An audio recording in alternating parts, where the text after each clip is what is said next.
Buenas tardes.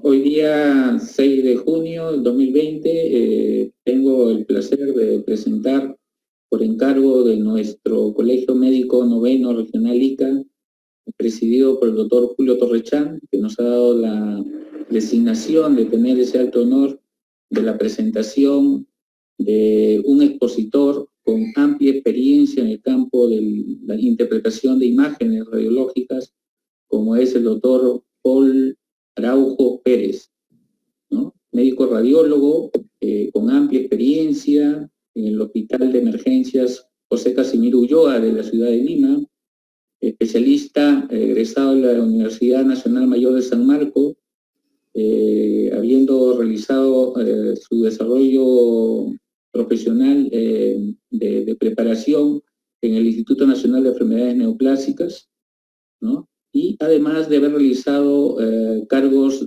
gerenciales como de gestión en lo que es el desarrollo de las imágenes como de departamento de ayuda al diagnóstico del Hospital de Emergencia José Casimiro Ulloa. Con ánimos de acortar y hacerlo más, recortar esa pequeña espera por las dificultades técnicas que hemos tenido en el iniciar a tiempo, doy paso y tengo el alto honor de presentar al doctor Paul Araujo para que haga la presentación del tema designado para hoy día dentro de hallazgos, de interpretación de hallazgos radiológicos en el paciente con COVID-19. Doctor Paul, te doy el paso. Ok. Muchas gracias, doctor Enrique. Muy confortado por sus palabras. Buenas tardes, colegas. Disculpas por las dificultades técnicas. Quería compartir un poco la experiencia que estamos teniendo en medio de esta pandemia y ver si tal vez ustedes, donde se encuentren, puedan estar compartiendo o sufriendo lo mismo que nosotros aquí en la ciudad de Lima. Vayamos de frente al contexto. Bueno, quería traer este pequeño cuadro que fue realizado por mi promoción de la universidad en San Marcos. El doctor Dito Teruya ha estado a cargo de la elaboración de este cuadro y permite utilizar para poder explicar esto, ¿no?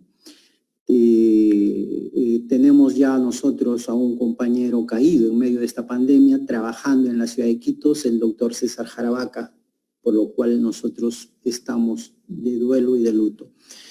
Bueno, más o menos este es un cuadro del que ya todos tenemos conocimiento, ya estamos bastante bien enterados y para más o menos tener una idea de dónde estamos partiendo, ¿no? Usualmente cuando tenemos la infección, cuando un paciente adquiere esta infección viral, va a tener un primer periodo donde va a tener el desarrollo en el epitelio nasal y en el epitelio orofaringeo, que va a durar entre 0 a 5 días, con sus diversas expresiones, ¿no? A nivel de los receptores IK2. Entonces, dentro de ese tiempo, los pacientes pueden presentar algunos síntomas generales, no muy específicos. Sin embargo, con algunos de estos síntomas, en medio de la pandemia, obliga al médico que está recibiendo al paciente a sospechar en una infección por el SARS-CoV-2. Luego, en una segunda etapa, vamos a tener el desarrollo dentro del epitelio bronquiolar, que se va a desarrollar entre los 5 y 10 días. Aquí vamos a empezar a tener ya mayor mayor sintomatología respiratoria baja, como dolor torácico, tos, alza térmica, taquipnea. Y en una tercera fase donde haya compromiso del epitelio alveolar, a partir del 10º día al 15º día, vamos a tener mayores complicaciones, ¿no? Aquí donde tiene que ver, se amplifica la actividad de citoquinas sistémicas, la famosa tormenta de citoquinas, que nos va a dar todo este cuadro sindrómico.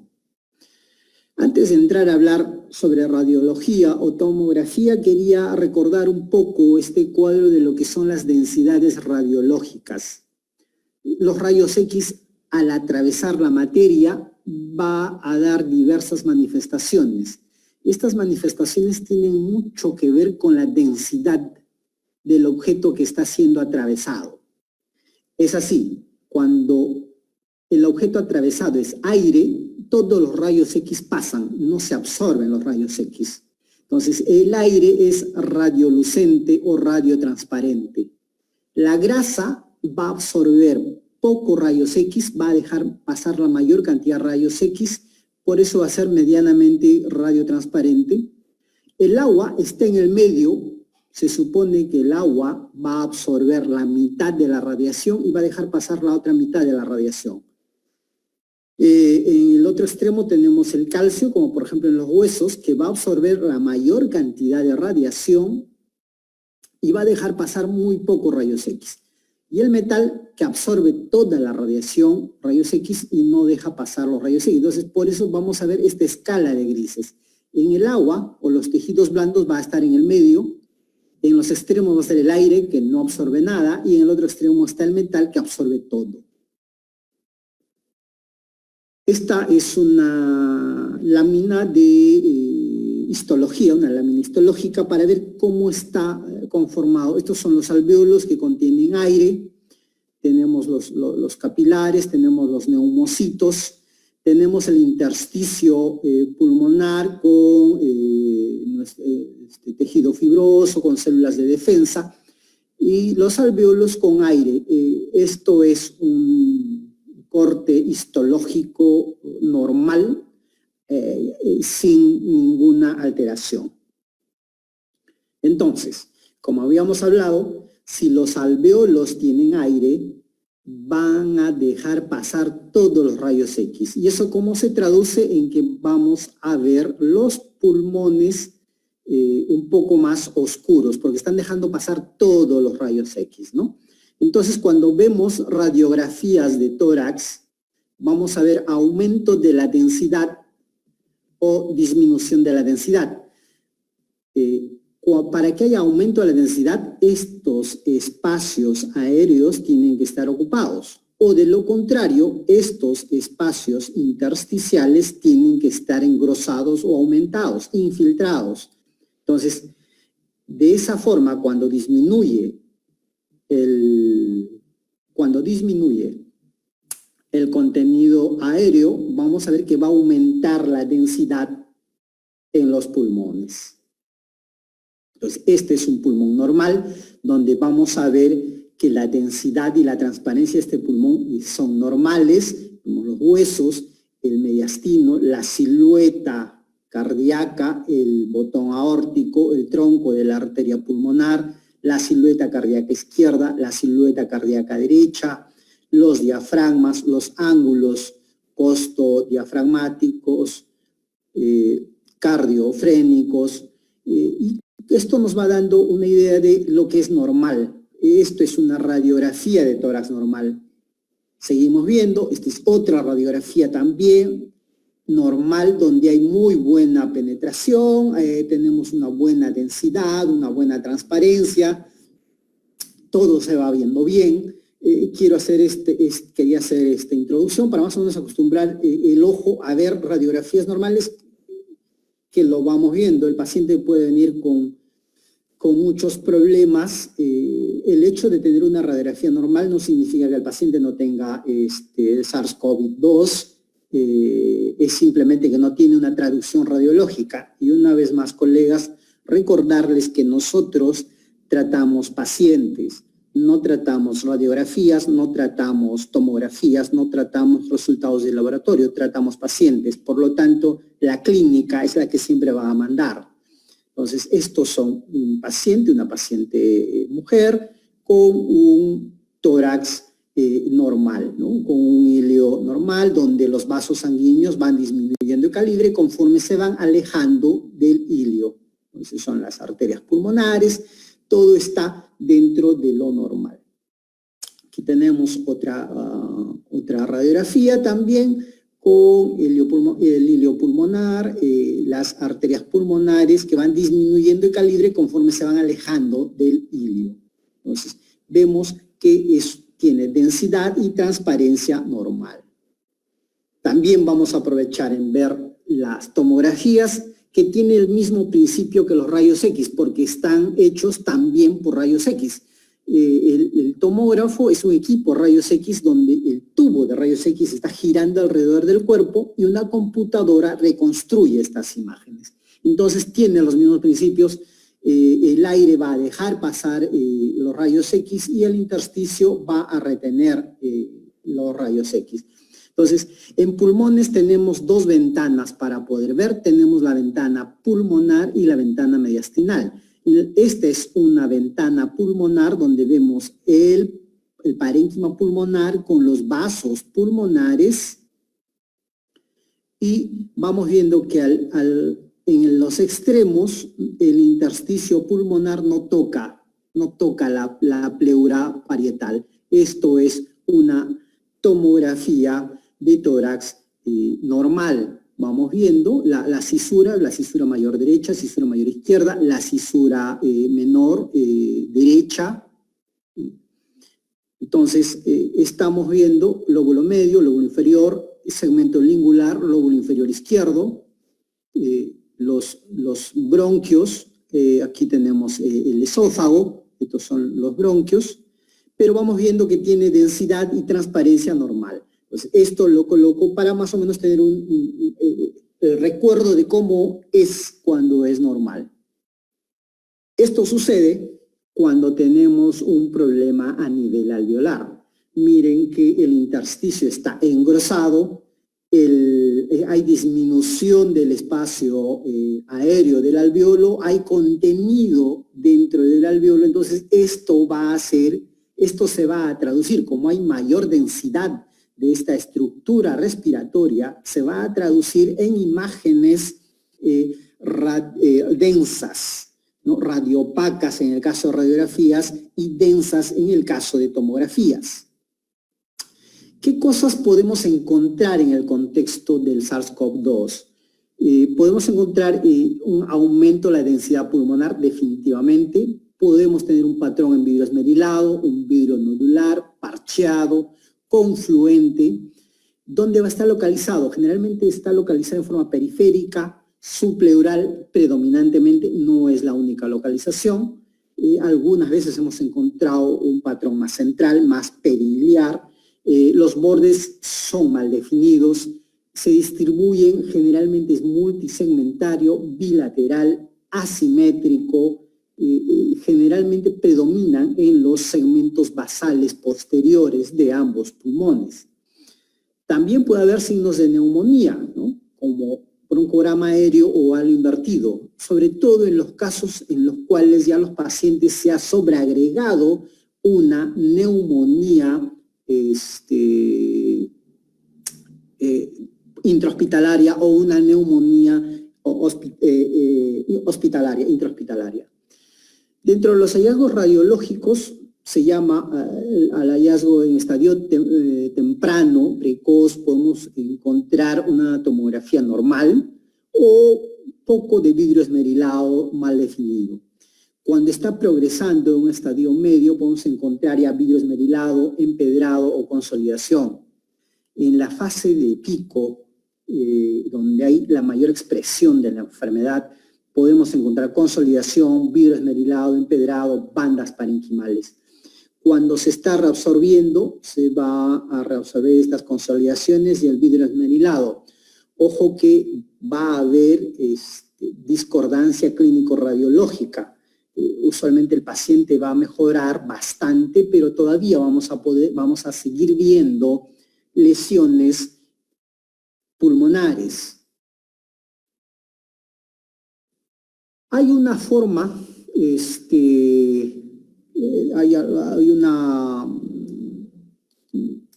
forma de ir midiendo el score para ver cómo el grado de afectación pulmonar. Entonces se ha dividido cada pulmón en 4 partes. El punto medio es a nivel del ilio y luego de ahí se mide en mitades. Entonces tenemos 4 partes en el lado derecho, 4 partes en el lado izquierdo, y de acuerdo al número de segmentos ocupados vamos a ir dándole una sumatoria, ¿no? Entonces, por ejemplo, si tenemos uno, vamos a tener un 25% si el 25% está afectado, tenemos una puntuación de 1. Si tenemos una afección de 25 a 50%, una puntuación de 2.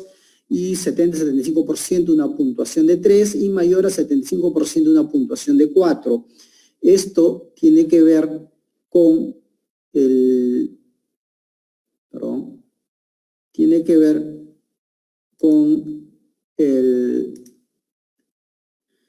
grado de severidad, ¿no? El grado 0 es normal, leve cuando está en puntuación 1-2, moderado de 3 a 6 y severo cuando es mayor a 6. ¿No? Como habíamos hablado, el pico de severidad generalmente se va a dar entre el día 10 y 12 desde el inicio de síntomas. Ojo que es desde el inicio de síntomas, no es desde el inicio de enfermedad. Recordar que estos hallazgos siempre van a ser radiológicos. Tenemos ahora en la práctica clínica donde hay mucha discordancia clínico-radiológica y obviamente la clínica es la que manda. Los hallazgos y eventos clínicos son los que van a mandar para tomar las decisiones terapéuticas, no las radiográficas. Las radiográficas los va a ayudar a los colegas clínicos que están viendo a evaluar, a tener un elemento más de evaluación, pero no son los únicos ni los que van a determinar la conducta. Bueno, vamos a ver esto.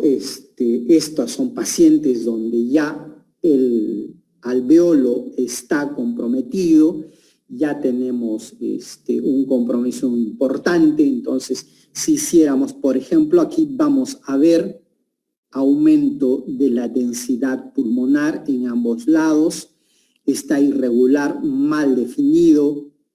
Si hacemos el de los 4 cuadrantes, tiene 6 de 8, o sea, ya está severo. Y en la tomografía vamos a ver el compromiso de aspecto nodular, periférico, asimétrico, bilateral. Aparentemente hay mayor compromiso de los segmentos posteriores del lado derecho y de los segmentos anteriores del lado izquierdo, por eso que en este corte no se logra ver. Ojo que vamos viendo, es una mujer joven de 38 años con gran compromiso pulmonar. Aquí tenemos otro paciente de 66 años de edad, que igual viene a la emergencia. Todos estos pacientes han sido confirmados con diagnóstico COVID positivo, con hisopado o con la prueba rápida mostrando la curva de IgM, o algunos con IgM más IgG. Es un paciente donde vamos a ver aumento de la densidad pulmonar, miren, irregular, mal definida. También tiene 6 segmentos, 6 de 8 comprometido. Es un caso severo, es un hombre de 66 años. Vamos a ver en la tomografía y vemos como el gran compromiso, se ve un patrón en vidrio deslustrado, hay un componente intersticial que ya está apareciendo. El intersticio es que está llegando hacia la pared pulmonar. Eso nos va implicando de la severidad. Aquí ya vamos viendo también áreas consolidativas, un poco de broncograma aéreo, pero la característica es bilateral, a predominio de segmentos basales, es mal definida y en los segmentos posteriores.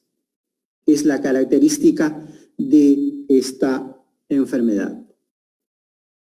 Tenemos una paciente mujer de 75 años, donde en la radiografía vamos a ver, usualmente yo voy comparando, mi estrategia es comparar el lado derecho con el izquierdo, y si vamos viendo, miren aquí hay una zona de aumento de la densidad parenquimal pulmonar con respecto a este otro lado. Aquí la transparencia está conservada, aquí está aumentada la densidad, aquí esta densidad está normal. Entonces vamos viendo que ya hay compromiso por lo menos de 2/3 de este, perdón, 2/4 de este pulmón y aquí de 3/4. Tenemos una puntuación de 5.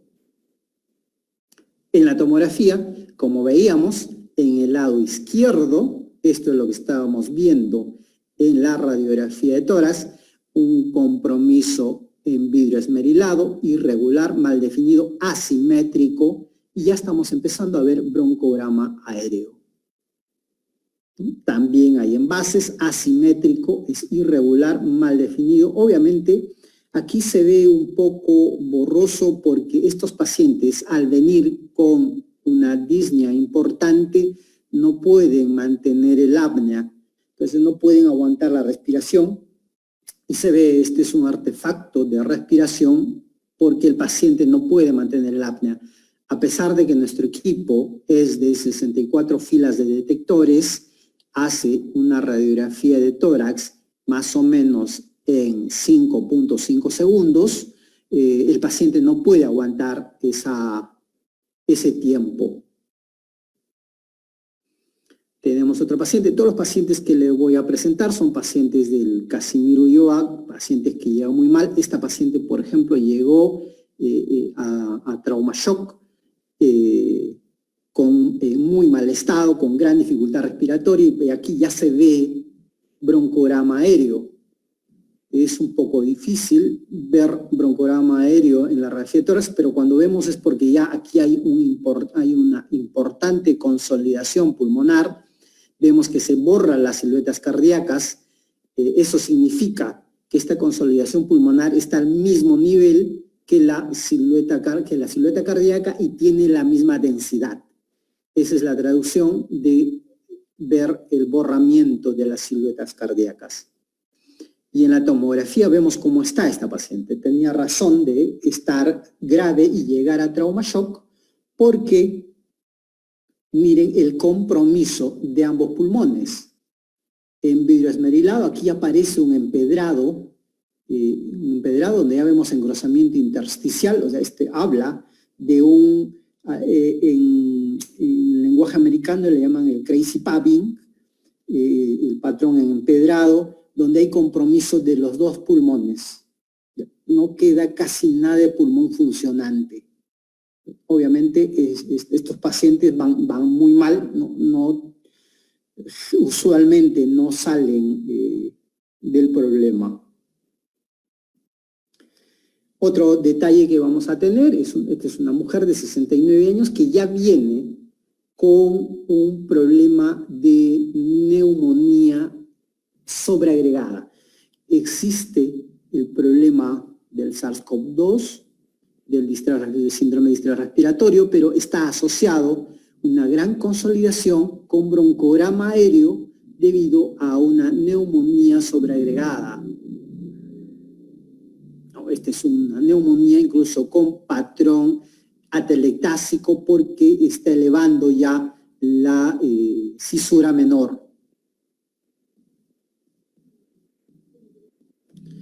Aquí tenemos otra paciente donde con 3 días de diferencia, esto es más o menos a su ingreso, estaba en la sala de observación con oxígeno, con la terapia que usualmente se daba en esos primeros días de marzo, y a los 3 días, cuando el cuadro está empeorando, la saturación de oxígeno está bajando, la frecuencia respiratoria está aumentando, toman las radiografías y veamos, mire, al inicio cuando llega hay un poco de compromiso pulmonar, podemos decir que hay 2 de 8, entonces es un caso leve, esta es la cisura menor, entonces por eso me imagino que estaba en una terapia conservadora, pero a los 3 días, o a las más o menos 72 horas, miren ya cómo empieza a haber aumento de la densidad pulmonar en ambos lados, asimétrico,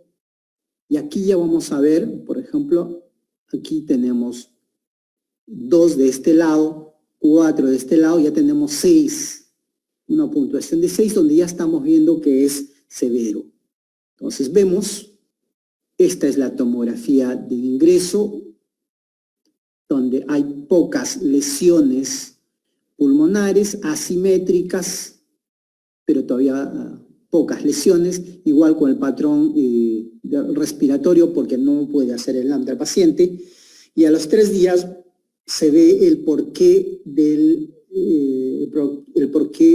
la complicación en los parámetros clínicos, porque hay mayor compromiso pulmonar. Miren, estamos más o menos al mismo nivel, al nivel de la carina. El corte es a nivel de la carina, pero miren que hay mayor compromiso parenquimal pulmonar.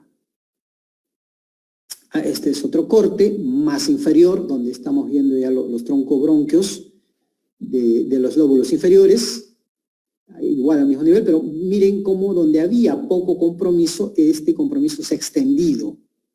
Había poco compromiso, pero aquí hay mucho mayor compromiso pulmonar.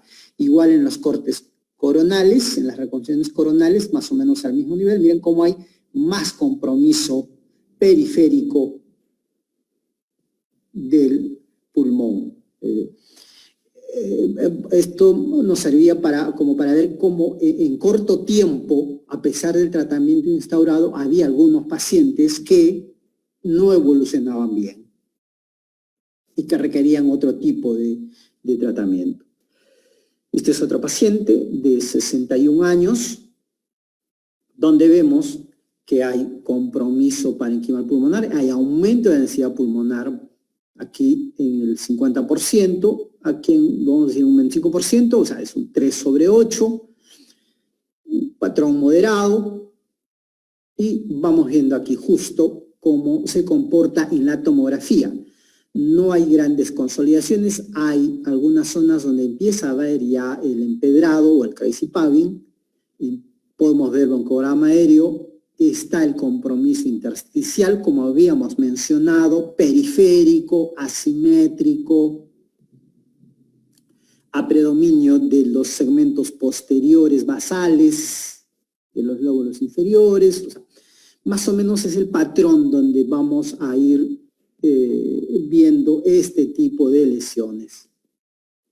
Esta es una mujer de 48 años con algunas lesiones de aspecto nodular, parcheado, parece parches, asimétrico, irregular. Generalmente son periféricos, pero aquí vamos a ver uno más central. O sea, no hay una regla específica, pero generalmente la mayoría de lesiones son periféricas, y cuando tenemos la suerte de encontrarlos incipientemente, los vamos a encontrar así, en forma aislada, parcheada, periférica. Este es un hombre, es otro paciente, es un hombre de 44 años. Vemos cómo hay aumento de la densidad parenquimal pulmonar en ambos lados. Este es el hilo pulmonar, entonces aquí hay 2 y aquí hay 2, aquí hay 4. Este es un compromiso moderado. Y vamos viendo el porqué, ¿no? Hay lesiones en vidrio esmerilado, periféricas, de aspecto parcheado. Estas son un poco más centrales en el otro lado, en el lado izquierdo, pero vamos viendo que son asimétricos. En las bases, obviamente, hay mayor compromiso de bases, y en la reconstrucción coronal vemos como en los segmentos posteriores, porque estamos casi a nivel de la columna, en los segmentos posteriores hay bastante compromiso parenquimal pulmonar. Podemos tener algunas bandas pleurales como parte de la respuesta inflamatoria a esta enfermedad. Este es otro paciente, un varón de 44 años de edad. Miren cómo es asimétrico, es periférico, generalmente en los lóbulos inferiores son los que están mayormente comprometidos. Este está el lóbulo superior derecho y hay asimetría de lesiones. Otro paciente de 43 años, donde vemos que hay incipientes lesiones, porque no están muy densos, apenas hay un vidrio esmerilado, irregular, mal definido. Aquí están confluyendo, aquí todavía tenemos en parches. Otra de las cosas que quería mencionarles es que hay un estudio que está en curso, está realizando el Casimiro Ulloa, los radiólogos del Casimiro Ulloa, a cargo de la doctora Maita, que está haciendo un estudio sobre la relación de los valores de laboratorio con los hallazgos y el grado de compromiso pulmonar en estos pacientes COVID. Me imagino que si tenemos apoyo, vamos a poder publicarlo lo más pronto posible. Este es otro paciente, un hombre de 55 años de edad, que también viene por distrés respiratorio. Y lo importante aquí que quería mostrarles, aparte de la asimetría que hay en el compromiso con bordes irregulares, mal definidos, un patrón en vidrio esmerilado. Sin embargo, en las bases vamos viendo cómo empieza a consolidarse. Entonces, por esta razón, algunos colegas consideran que esta consolidación son infecciones sobreagregadas y empiezan a dar, o continúan en todo caso, dando tratamiento antibiótico. Esto es un caso de una paciente con síntomas respiratorios altos, no había dificultad respiratoria, la saturación estaba bien, pero el colega que lo estaba tratando decidió hacerle una tomografía. Es una paciente mujer de 39 años, sí, es una paciente mujer de 39 años, donde no encontramos lesión alguna, ¿no? No hay lesión que sea sospechosa, sugestiva del SARS-CoV-2. Acá tenemos otro paciente, es un paciente varón de 55 años de edad. Miren cómo aquí apenas empieza a insinuarse un aumento de la densidad pulmonar irregular mal definida, aquí en el lóbulo superior derecho, aquí en el segmento apical del lóbulo inferior izquierdo y en los segmentos más basales del lóbulo inferior izquierdo. También aquí en el lóbulo inferior derecho, pero es asimétrico. Y en los cortes coronales, si vamos viendo, es esto, ¿no? Los que todavía están en parches, aún no hay confluencia. La idea es que esto no avance más.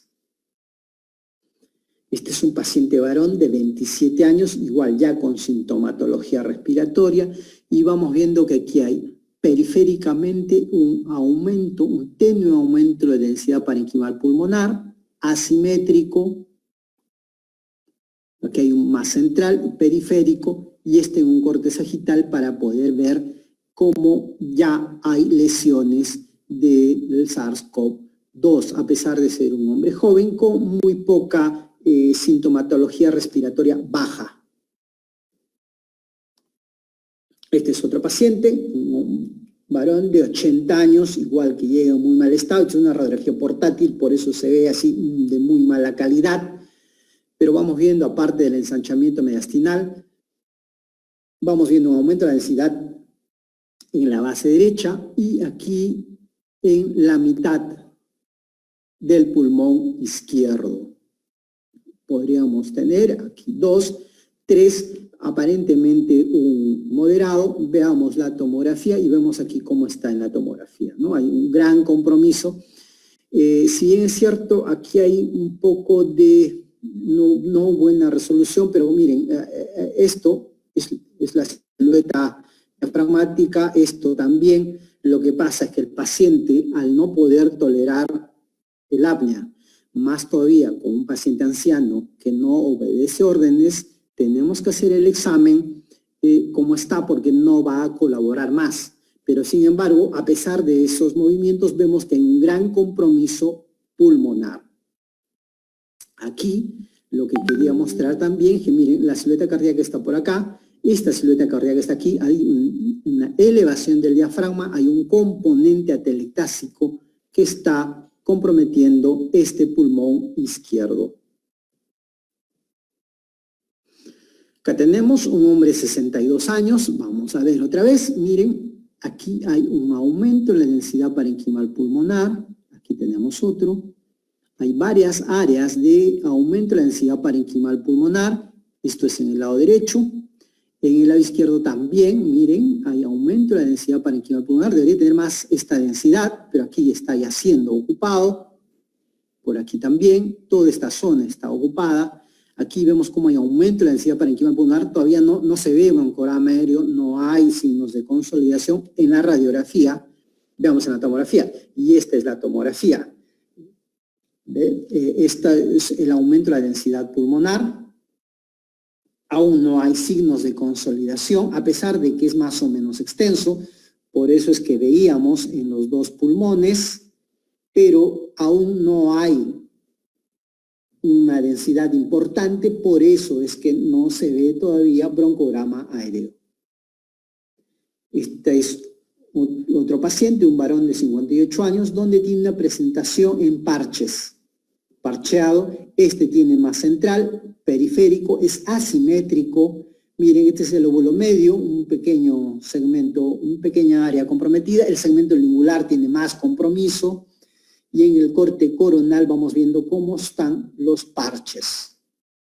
¿No? Es de aspecto parcheado.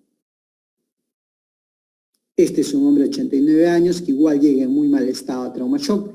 Se le hace la tomografía y aquí vamos a ver, este es el famoso crazy paving o el patrón empedrado, porque aparte del aumento de la densidad pulmonar, no sé si se dan cuenta, aquí hay una especie de pequeños agujeros como si fuera un panal de abeja. O sea, todo está aumentado de densidad, pero aparte el intersticio también está engrosado. A esto le llaman el crazy paving o el patrón en empedrado. Este es otro paciente, varón de 58 años, donde vamos a ver segmentos de pulmón comprometido, ¿no? Asimétrico, periférico. Aquí se ve un poco de broncograma aéreo, pero sin embargo no hay una gran consolidación. Este es otro paciente, un hombre de 38 años, y esto lo que quería mostrarles es el patrón nodular de bordes irregulares mal definidos, ¿no? Este es otro paciente, miren aquí, se ven nódulos irregulares mal definidos. Esta es otra de las formas de presentación de esta enfermedad. Este paciente también es confirmado con el coronavirus. Este es un hombre de 32 años, donde vamos a ver igual un patrón en parches, asimétrico, más periférico, o sea, más marginal, asimétrico, ¿no? Eso son de las características de las cuales vamos viendo este tipo de lesiones. Ahora, no todo va a ser COVID en este tiempo, también están viniendo otras enfermedades de las cuales hay que ayudar al clínico y decirle, ok, mire, esto tiene menos posibilidad de ser COVID y podría ser otro tipo de alteraciones, ¿no? Por ejemplo, cuando hay cambio de la vascularización ilear, cefalización de la vasculatura, podría dar una falsa impresión de ser infección. En este caso es un paciente con gran compromiso intersticial, más central, bien consolidado, y no hay, o sea, si bien es cierto, la infección es asimétrica, pero es bilateral. Cuando es unilateral, usualmente estamos frente a otro problema y no a el SARS-CoV.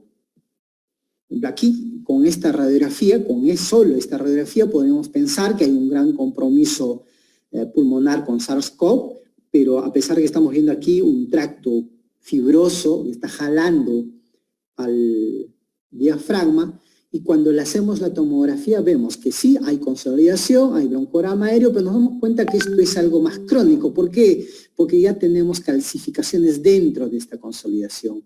Hay tracción de la pleura. Entonces, esto nos está hablando de un problema de tipo crónico, no de algo agudo a lo cual estamos enfrentándonos. Ahora, este paciente también puede sobreinfectarse el hecho de tener este tipo de lesiones no impide que pudiera tener el SARS-CoV, pero por lo menos en estas imágenes aún no se manifiesta lesiones de SARS-CoV. Bien, esta es una última foto de la Huacachina, un hermoso lugar al que cada vez que puedo me doy una vuelta por ahí, con muy gratos recuerdos, así que dispuesto a escuchar sus críticas, preguntas o compartir ideas que pudiéramos tener. Adelante, doctor. Bueno, muy bien, muy complacidos de escuchar su didáctica presentación, doctor Paul, en la cual usted ha hecho desde los principios de la semiología radiológica, diferenciar adecuadamente los elementos básicos de las densidades para que pueda ser entendido por este público asistente virtualmente a esta conferencia, en la cual está dirigida a toda la comunidad médica, incluido alumnos, ¿no?, integrantes de la comunidad médica iqueña. Dentro de las preguntas que nos hacían, doctor, bueno, dentro de todo lo que nos están haciendo llegar como problemas a veces planteados, entre comillas, son la dificultad, usted sabe, de comunicación, a veces de los departamentos en un hospital grande, ¿no? Situaciones que suceden en parte del aporte clínico y radiológico y de comunicación que existen en todos los hospitales. Y esto trasciende a veces en las llamadas disociaciones clínico-radiológicas, ¿no? Que a veces el radiólogo pone algún hallazgo sospechoso de COVID y eso se lleva a una interpretación que era COVID y se valen de estas circunstancias, más aún en el escenario que nosotros estamos en la ciudad de Ica, en la cual a veces tenemos discontinuidad de pruebas serológicas o de pruebas de PCR, por la distancia de la ciudad de Lima nos representa a veces un grave problema, en el sentido que tenemos que decidirlo con radiología o con tomografía, ¿no?, para realmente actuar con el paciente. Como decimos, no está partida de la clínica, porque la clínica es la que va a demandar el tratamiento del paciente, pero el calificar a un paciente ya significa aislarlo y tener esa diferenciación de flujos para evitar la propagación intranosocomial en el hospital.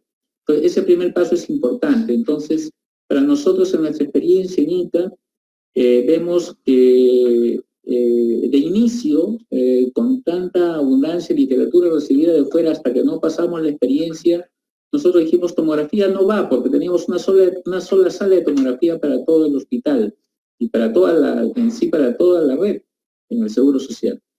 Y esto nos daba esta contraparte, ¿no?, de decir, vamos a poner la sala a disponibilidad o no. Pero con el tiempo y la experiencia de no contar por momentos con pruebas serológicas o pruebas moleculares a la mano o disponibilidad, nos llevó a decidir usar el tomógrafo como una herramienta de diagnóstico útil y que comenzó a ayudar a hacer el flujo de los pacientes. Doctor, no sé qué nos podría usted opinar sobre este aspecto. Bueno, doctor, usted ha relatado el mismo camino que hemos seguido nosotros en Lima. Casimiro y yo, estando en Lima, en el centro de Miraflores, también teníamos problemas de pruebas rápidas de PCR y el mismo problema que ustedes. Tenemos un solo tomógrafo y teníamos el temor de contaminar, descontaminar los tiempos y todo eso. Pero ante la falta de insumos para hacer diagnóstico y la premura de atender pacientes, la gran afluencia de pacientes, empezamos a realizar tomografías porque la tomografía tiene una gran sensibilidad para encontrar este tipo de enfermedades. Es más, muchos pacientes que venían, por ejemplo, con problemas de tipo abdominal, de tipo dolor abdominal difuso o dolor en hipocondrio derecho, en fosa ilíaca derecha, que en ecografía no se encontraba nada y cuando le pedían para ampliar una tomografía abdomen con contraste, En los cortes del tórax inferior encontrábamos lesiones de COVID y al hacerse la prueba el paciente era positivo para COVID. Entonces, la tomografía se ha convertido también ahora en nosotros en un gran aliado de los clínicos. Ahora, lo que usted recalca también en la información clínica es fundamental y es importante, doctor.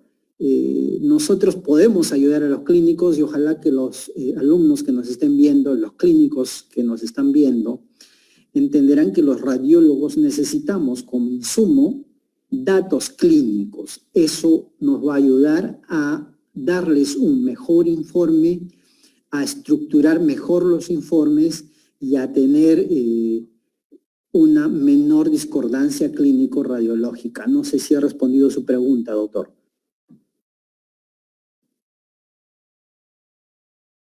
Sí, muy claro, doctor, muy claro. Sí es entendible el aporte de la clínica y el tema de poder comunicarnos de manera tal de que hacer una unidad diagnóstica con la parte laboratorial, que es lo importante, lo que realmente representa la prueba molecular, es determinar, ¿no?, que haya el componente genético del virus, ¿no?, en las muestras obtenidas.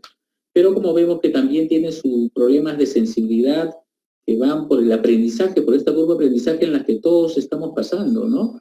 También el tomar las muestras lleva a ese problema, ¿no? Y yo creo, y los he escuchado los clínicos, patólogos clínicos, discutir también este aspecto.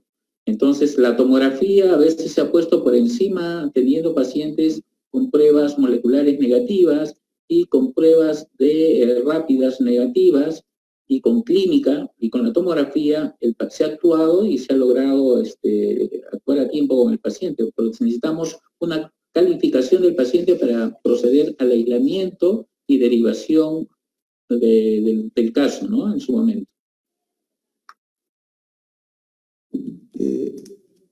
Sí, definitivamente. Los clínicos venían y acudían y decir, ok, necesito tomar decisiones porque el laboratorio me sale compatible con un cuadro infeccioso inflamatorio, pero no específico para COVID. Entonces, con la tomografía ayudábamos y era un poco el fiel de la balanza. A diferencia, por ejemplo, en la práctica privada, tienen el apoyo de hacer un paneo de otros virus respiratorios y entonces podrían encontrar asociado a otros virus o que la causa de ese problema respiratorio son otros virus y no el SARS-CoV-2, pero en la práctica hospitalaria no es tan simple. Entonces, la colaboración entre la clínica y las imágenes es importante. Muy bien, doctor. También había una pregunta en la cual nos hacían en cuanto a las lesiones, a los tipos de lesiones que se presentan. Usted ha descrito muy didácticamente cuando se define un virus esmerilado, un patrón en empedrado, un consolidado, pero también la presentación de estos tipos de patrones encontrados en estos aumentos de densidad en la transparencia pulmonar nos traducen gravedad del cuadro.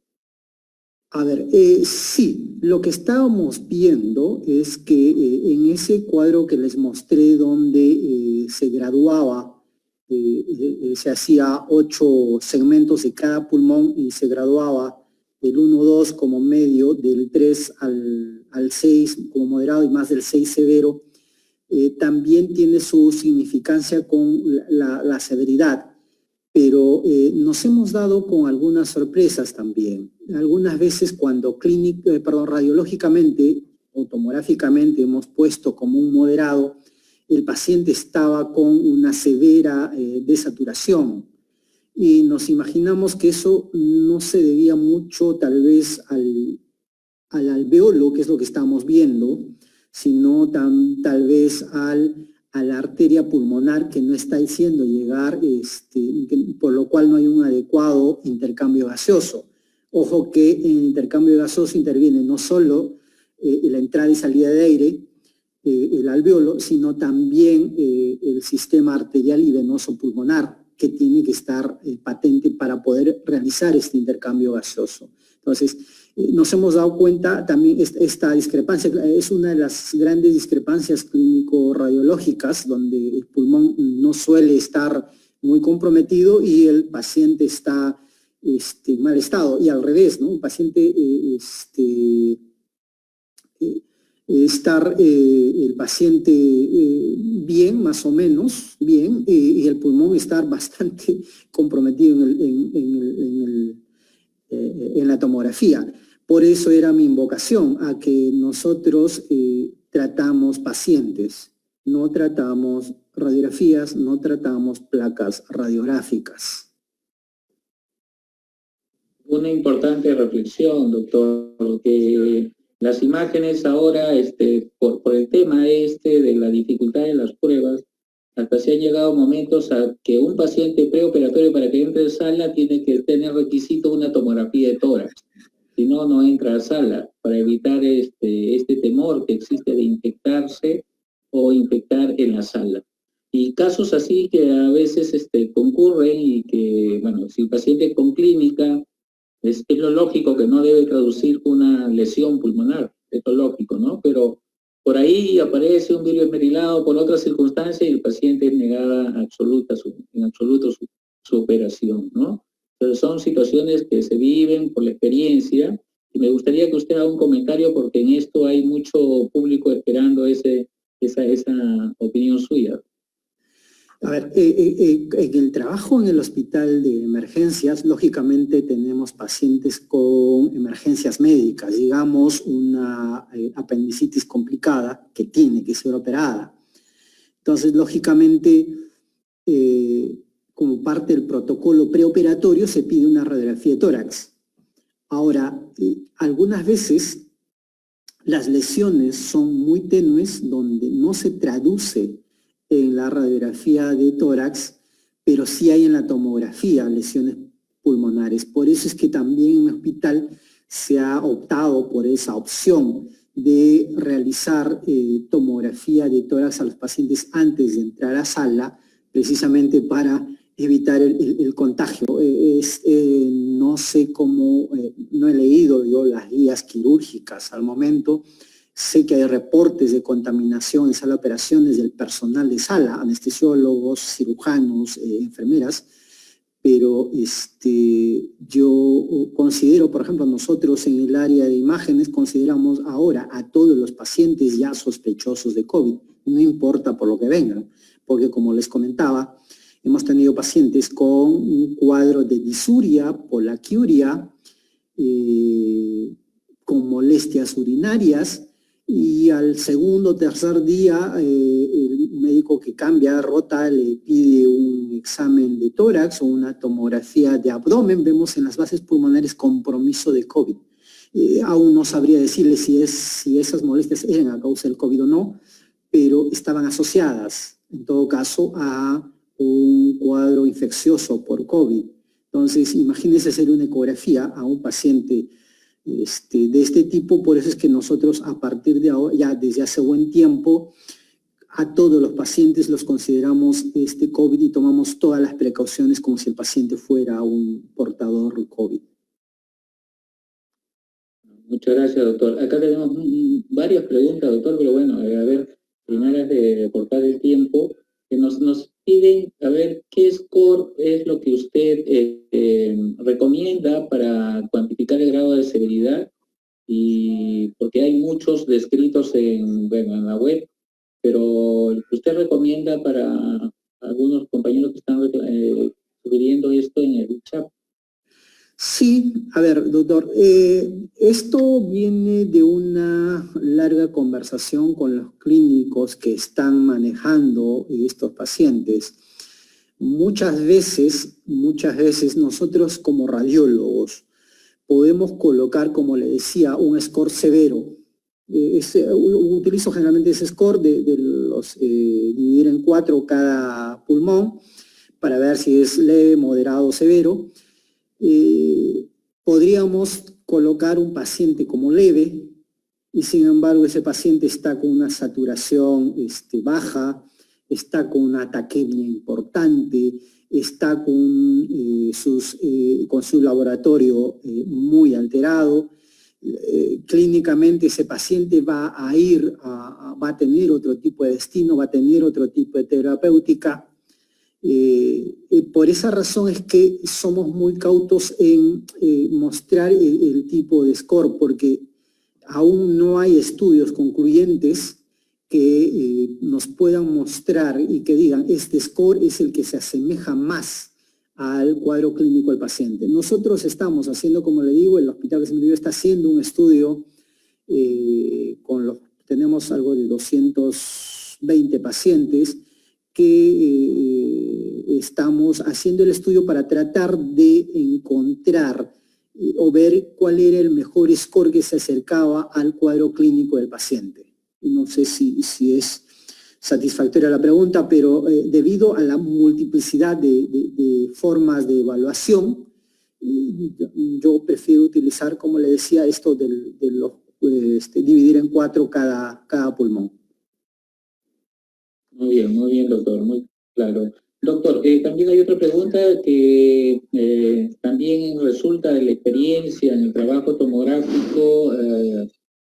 ¿Cómo usted recomienda y una sugerencia de su persona con todo lo que usted nos ha explicado? ¿Cuándo indicar una tomografía al 7º día, al 15º día de control, al 21º día, por lo menos por ver o bajo indicación clínica, y cuándo aproximadamente para hacer una evaluación con contraste para descartar el tromboembolismo pulmonar, que es una situación que se puede dar? A ver, sí, hay también mucha controversia con cuándo indicar la tomografía. Como le decía, en esta discusión con los clínicos, nosotros podemos indicar, podemos tener una tomografía con un paciente con un riesgo moderado o leve, pero el paciente estar con una saturación baja y con una taquimia importante. Este paciente va a tener un criterio terapéutico diferente y agresivo por parte de los clínicos. Eso va a ser independientemente de la evaluación que nosotros hagamos.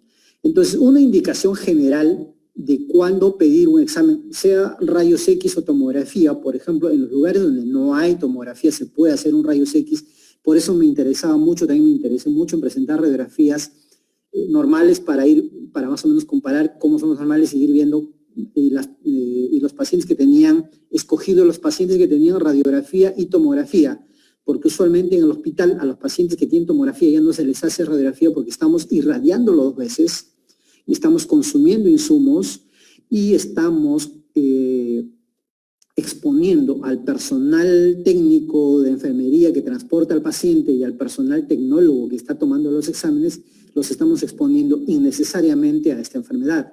Entonces yo creo que la indicación debe partir desde el punto de vista del cuadro clínico. Por ejemplo, cuando no teníamos pruebas, obviamente todos los pacientes sospechosos iban a rayos X o tomografía.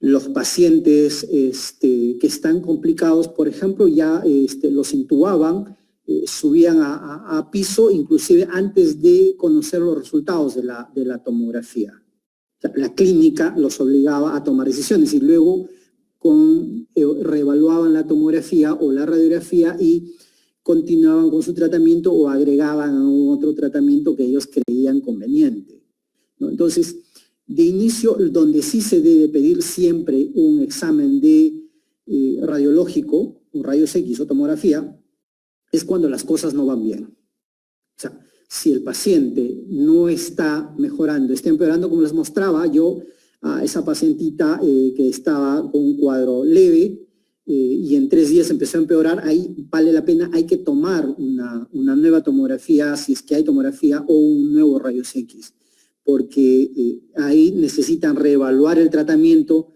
necesitan entender qué está sucediendo con esa paciente. Entonces, la indicación clara, objetiva, y siempre debe hacerse cuando el paciente no va bien.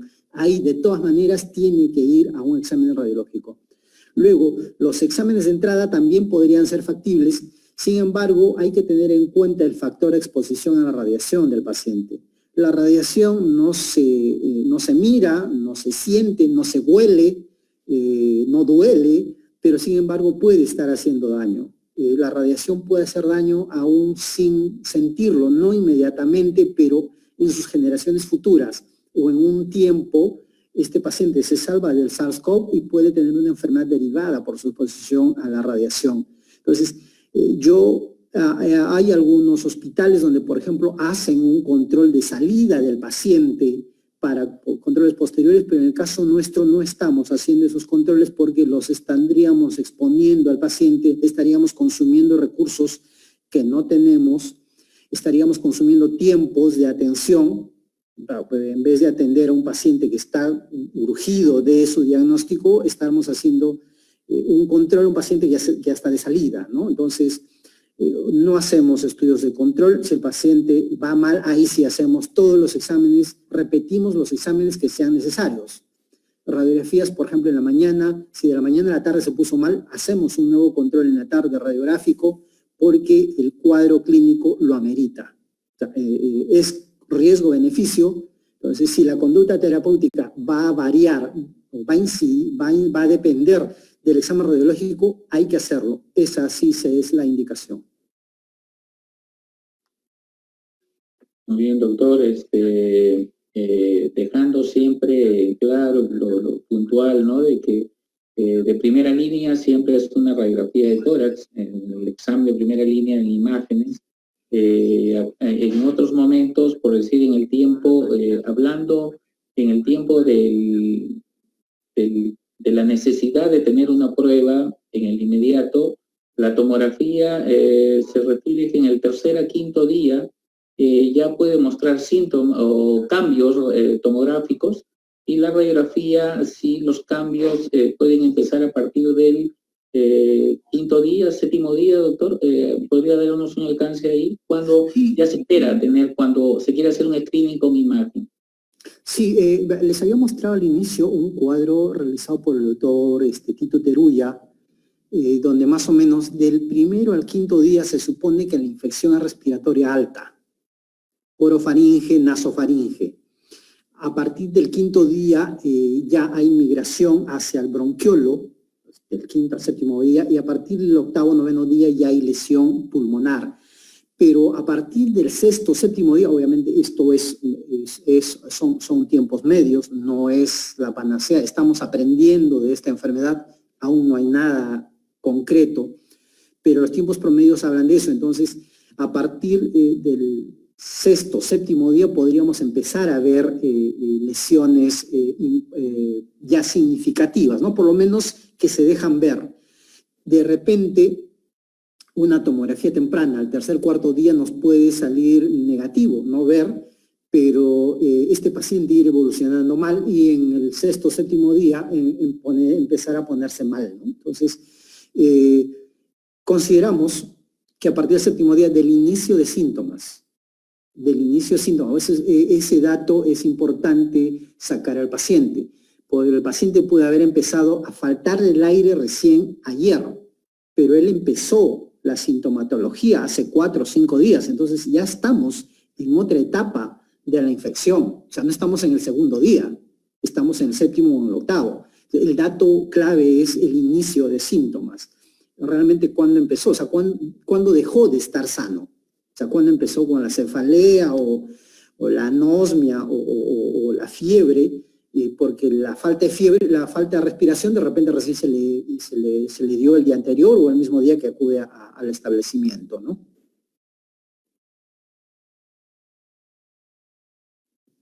Doctor Paul, tenemos acá, ¿no tenemos preguntas? Ya no tenemos más preguntas del público. Queremos realmente agradecer y unas palabras de despedida para la tía riqueña, que siempre lo ha recibido con los brazos abiertos y con mucho cariño. Bueno, primeramente muchísimas gracias por la invitación, mil disculpas por la demora, muy complacido de poder compartir con ustedes esta idea. Yo no considero que sepa más que ustedes, definitivamente los caminos que estamos siguiendo son los mismos, lo hemos comprobado, doctor. estamos todos aprendiendo, todos los días sale información nueva. Nosotros también estamos tratando de producir información ahora, se está evaluando la data que tenemos con los pacientes, corroborando con la clínica o con el laboratorio. Ojalá lo podamos publicar pronto.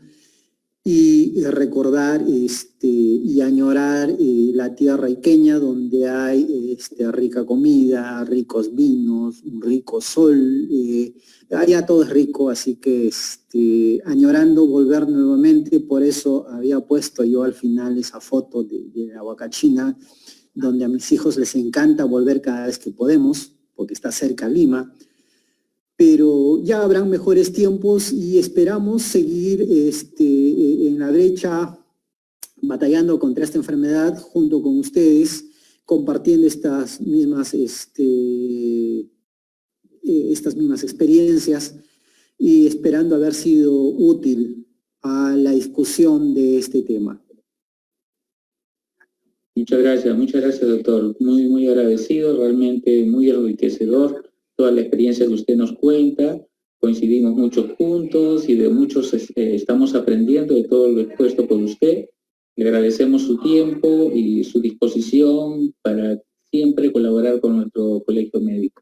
Un fuerte abrazo, un abrazo muy cariñoso, virtual por ahora, ya era momento de hacerlo presencialmente. Muy bien, doctor Candia. Nos vemos. Saludos, hasta luego. Okay.